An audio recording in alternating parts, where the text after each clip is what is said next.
Hello to all you vacation rental pioneers out there. My name's Matt Landau, and this is Unlocked, the podcast series that introduces you to the world's leading vacation rental innovators by diving deep into one single key, one specific best practice or technique that opened the door and changed the game.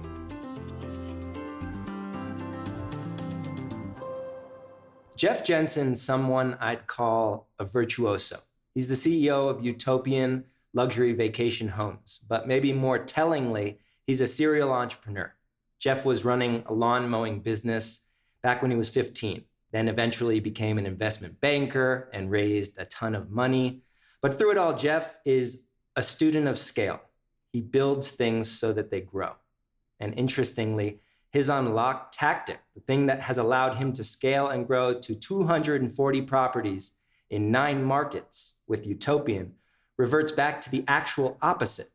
It's about getting as granular as humanly possible with every prospective guest. Here's me and Jeff.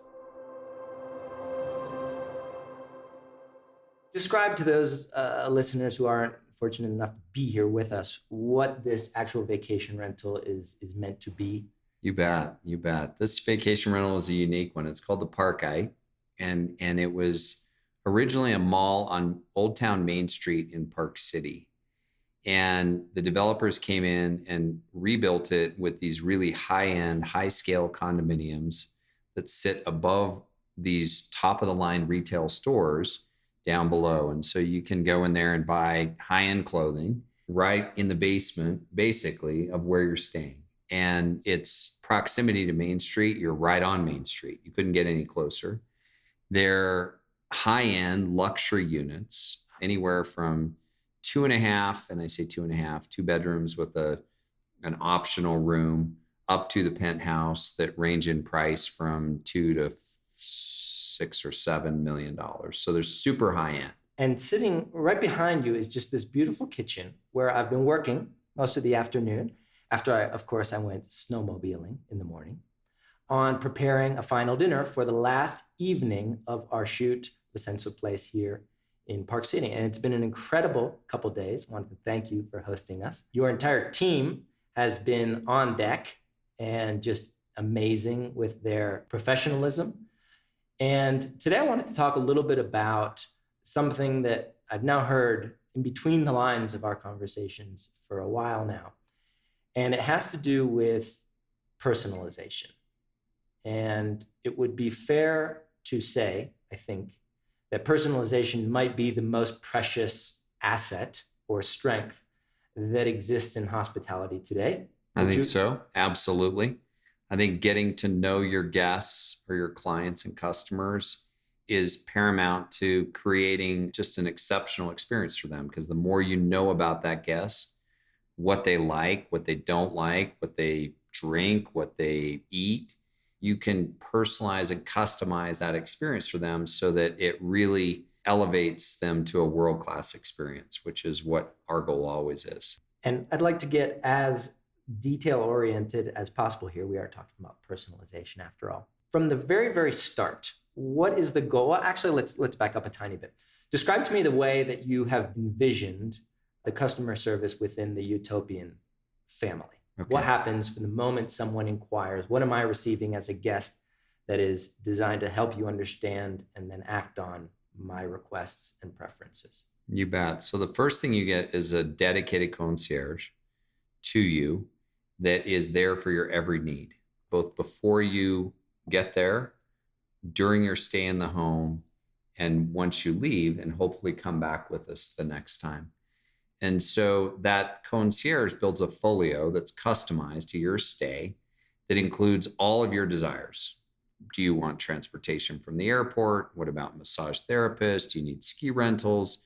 You need restaurant reservations? What do you like to eat? Would you like us to do grocery delivery in your pantry service?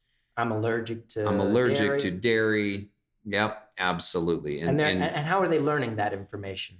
So as they're interacting with the guests, I mean, you get your standard thank you for booking with Utopian, and then you get a very personalized letter from that guest services representative that's going to be with you through that experience. And so our goal in every case is to get as much information from you to customize that trip to your needs as we can. And also that builds into the marketing plan of getting you as a repeat customer. Because if we can deliver a world-class experience, Utopia is in 9 markets today.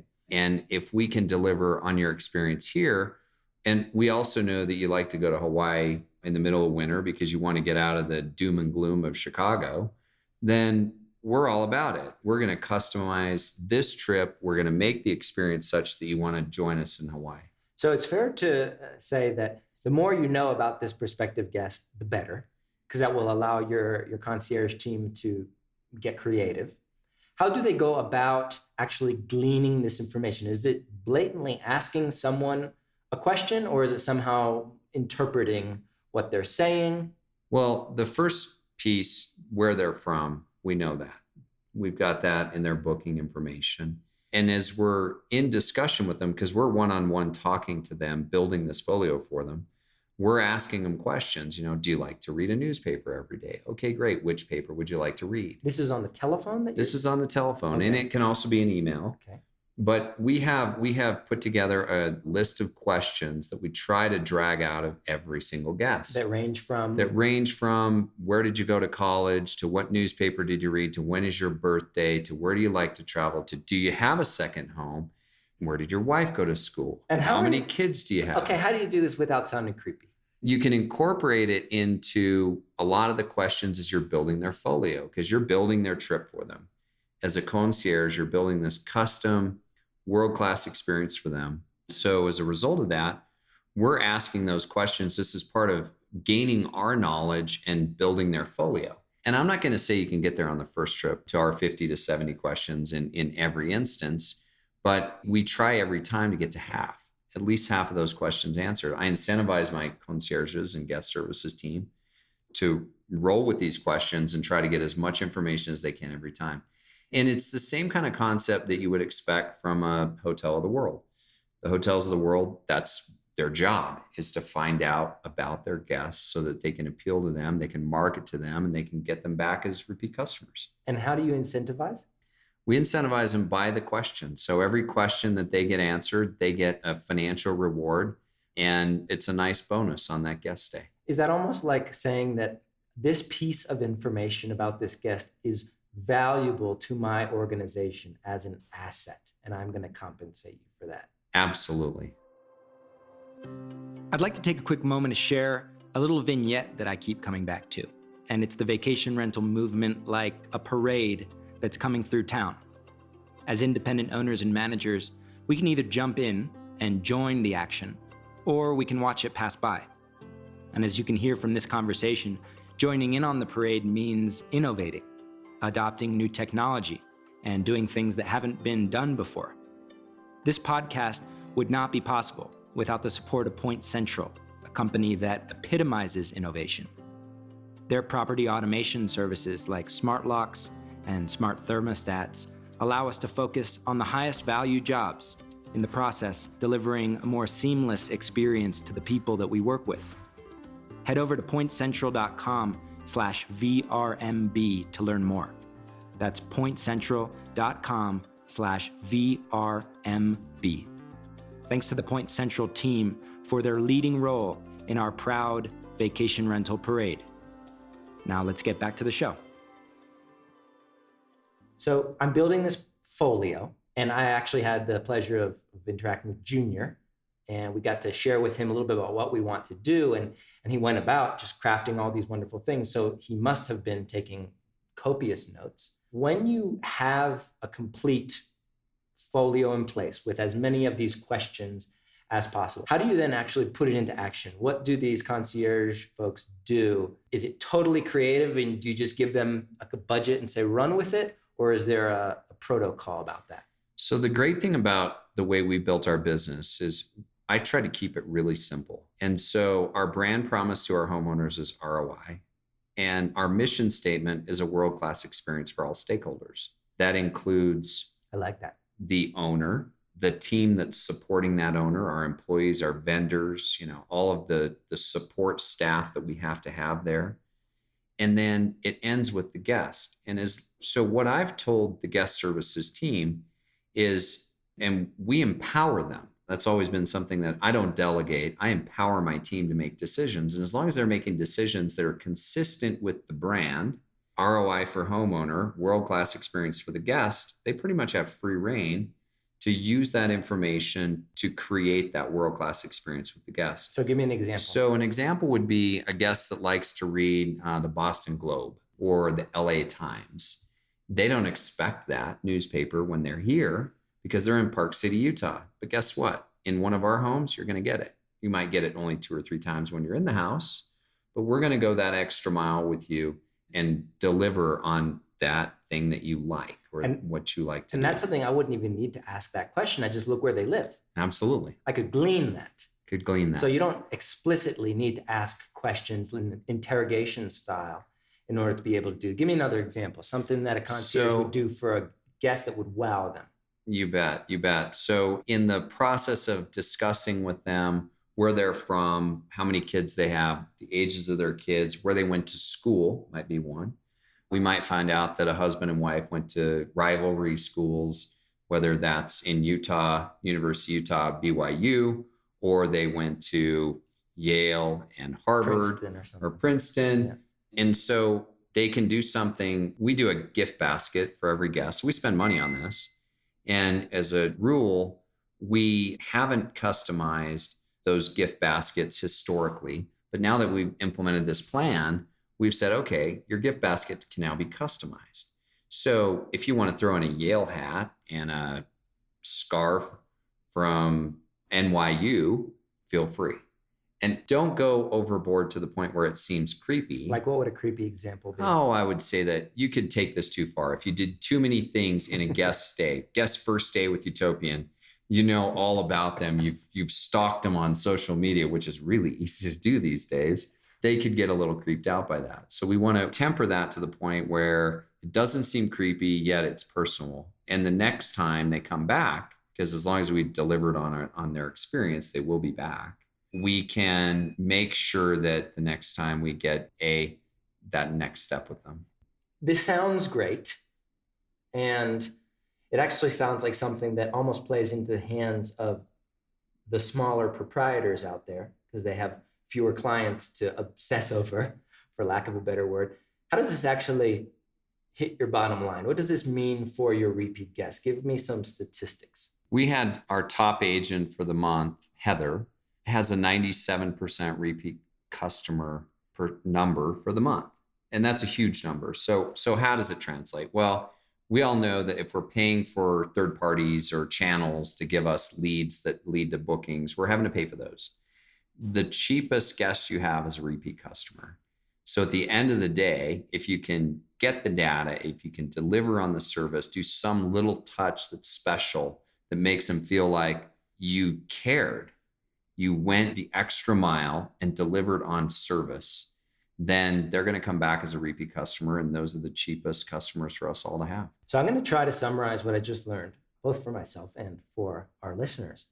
Please correct me or add any edits in afterwards. But basically, you realize that personalization, knowing everything as much as possible about your prospective guests would give you the ability to provide them something so special and surprising and just delightful that they would come back and stay a second time. And in order to do that, you came up with a list, or you used a list that you found in order to compile 50 to 70 questions that are the targets for each of your concierge individuals when they begin speaking with a prospective guest. Before the booking even takes place, in some cases, they're taking notes. They're making sure that they are answering as many of these questions as possible. They're actually compensated for the answering of these questions with cold, hard cash on behalf of the CEO. And once they have that folio, they are then able to put all of that intelligence to use with their creativity, whether it means buying hats from the school that they happen to be from or supplying them with a local town paper. These are things that in the end wow people to the point that they come back and stay a second and third time, which in the big picture makes this a very sensible return on your investment. Absolutely. Yeah, that pretty well summarizes it. The only thing that I would say differs a bit from the way you described it is in our world, we're not an owner. So I have a sales team that sells those guests.